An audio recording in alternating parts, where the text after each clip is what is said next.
Hi, it's Chris Watkin here, and I'm joined by Elaine Penhaul, who is a home stager. And the question that we're going to talk about today is, do estate agents really care whether they sell houses or not? And they just care about listings. Elaine, before we switch the camera on, I gave you a stat that in the 5 years up to COVID, 6 in 10 houses sold with the second estate agent who listed the house. And that number was backed up by some numbers from Spectre, who said it was around 52, 53%. Does that scare you that estate agents don't care about selling houses? Talk to me.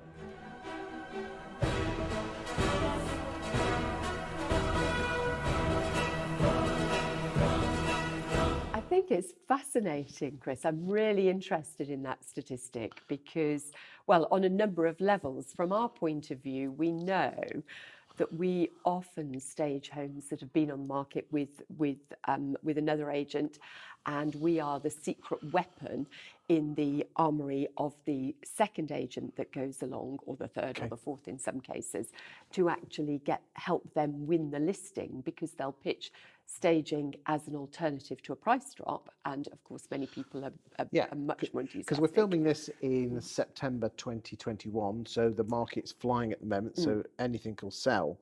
But again, coming back to pre-COVID, and the market will probably settle down 6-12 months time, I don't know when. Why do you think estate agents don't bring you in on the first time it gets listed? These days, more agents do, particularly if they know us and they've worked with us previously, but there is still a real fear around if an agent introduces a home stager or the concept of home staging too early, then the vendor will see it as an extra cost. Many estate agents think, oh, we can't do that, it's going to take ages. They still have this conflation with interior design and home staging, and interior design takes ages. Home staging is actually a very quick turnaround. So there are all kinds of reasons why they're a little bit fearful if they haven't worked with a stager before, why they might not introduce us. Because I must admit, when I was an estate agent, the amount of times it used to say, why don't you just give the place a lick of paint? And if every other estate agent is saying don't do it, it's very easy to take the easy route, isn't it? So you don't put any barriers in the way to get the listing. No, and that's exactly right. And you said off camera, Chris, that estate agents really just care about getting listings rather than worrying about. Why do you think that? About I know sales. why it is. Have you wondered why it is? No, not really, to be honest. I am really interested, and I'm particularly interested. We work a lot with the self-employed agency model, and I'm really interested whether you think that that's also true for them. Okay, so in the UK at the moment, there's 20,000 estate agency offices, of which there are probably between 750 and 1,000 self-employed estate agents, be that with existing networks, Fine & Country, EXP, Sean Newman's Crowd, and others.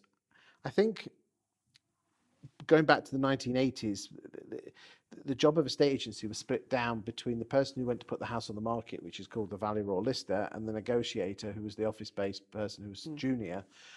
And as soon as you put the house on the market, what you tend to find is that you would hope that's the person who give the property to, isn't it, to take responsibility of your sale. But you'll find that the valuers and the listers never speak to the vendors again and basically give the property to the negotiator, who's never seen the house. Right. And because of the type of personality who makes the best estate agents, which are outward-going people, if you want the science behind it, disc profile I types, that's I and the letter I, because they're people and they're outward-going and they want everyone to love them, and they use their persuasive skills to get the business. That's what makes them good estate agents. Yeah. Their biggest fear is rejection, and therefore they will do everything in their way not to lose a listing. That's why the listers listing this, they can put 100 houses on the market, but if they lose 101, it will basically feel like their heart's been taken out and trodden on by all their ex-girlfriends and boyfriends. Every single time. And I mean that like a dagger through the heart. So what you guys need to do in this home staging industry is persuade people that you're not actually a way that's going to stop them getting listings. You're actually going to help them get listings. Yes, yeah, and that's exactly true, and that's certainly from our sales point of view, if you like, when we're going to meet new estate agents or working with the ones that we've already worked with. The ones that we've worked with understand very quickly, because of the case studies that we create for them immediately, then actually they get more listings. So really your biggest challenge is not persuading vendors to use your business. Your biggest challenge is getting estate agents to buy, and that's probably why you're on the WatkinSofa now. Well, absolutely. We have a great network of estate agents, and it's really lovely once they've had one case study, one property that works for them. They've trusted us on one, and then suddenly they're absolutely evangelical about the power of staging, because suddenly they've now got just amazing properties. Helps them become the estate agent of choice in their area, because absolutely everything, every listing they've got on their website looks fantastic.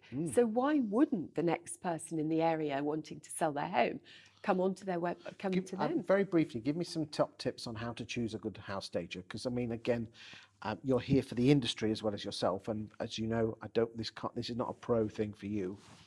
No.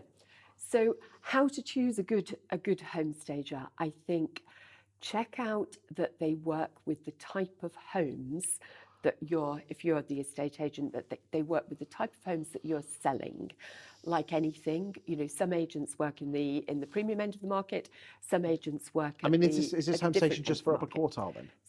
So we concentrate our services. We concentrate our services in the premium market, in the upper quartile. However, there are many stagers who focus on different types of properties, on city centre apartments, for example. Okay. We happen to be based in Derbyshire, and our market is mostly big country houses. Now, because we've built that reputation in the Midlands, we stage big country houses nationally. However, there are many stagers that will stage city centre apartments, that will stage four-bed estates. Okay, what other top tips can you give estate agents on when searching, finding a home stager, what to look for? There's an organisational body, an industry body called the Home Staging Association for the UK and Ireland. Search on their directory, get in touch with the woman that runs that, Paloma, and she will be able to point agents to the right person in the right area doing the right properties. Is there certain criteria you have to be a member of the club? I was going to say that. I mean, I can move a bit of furniture around and put a bit of paint on the wall. Can I join? You could join. However, you would then be strongly encouraged to go through the training and to become an accredited member of the Home Staging Association, for which you have to submit evidence of training and also of portfolio, so that agents have then got confidence that the people that they're dealing with are actually... I don't think I'd pass that one. One final point on what agents should look for in a home stager. I think in the conversation that you have with your home stager in the first instance, that they are absolutely confident that what they are doing is helping you as the agent sell property. They are talking to you about the data that they collect, about the statistics around how much more quickly they can help you sell properties, how much more money over guide your vendors are likely to get. And I'm a mathematician by background. We have statistics coming out of our ears, and every home stager really ought to be quoting their own stats. Indeed. Thank you for your time today, Elaine. I'd like to, in the next video, talk about how home staging can help agents get more listings. Perfect.